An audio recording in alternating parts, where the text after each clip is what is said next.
કે મારા બાપા ને દાદા નું નામ હતું બેસર ગરાસિયો. શું નામ હતું? બેસર ગરાસિયો. ને કેટલી બાયું હતી ખબર? 7 બાયું.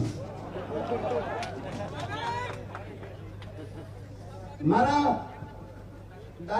બાપા ને દાદા ને 7 બાયું. મારા દાદા ને શ્યામ અને મારે 2. સમજાય કે ભાઈ અમારો ડોહી બેટી બાપો તો ઈ જ છે. તો અમારી ખાલી ડોહી જ બેટલી છે. આ સોલંકી, મકવાણા, પરમાર, ચૌહાણ જાતે કે અમે તમારા ભાઈઓ છીએ. અમે બદલાયેલા છીએ ભાઈ. જયરાજસિંહ મારો ડીએનએ કરો. હાલો જો આમાં સત્રી ડીએનએ નો નીકળ તમારે એનું ખાવાનું મારું માથું જોઈને અમારા રાજુ સોલંકી નું ડીએનએ જયરાજસિંહ નું ડીએનએ મેચ કરો અને સત્રી નું ડીએનએ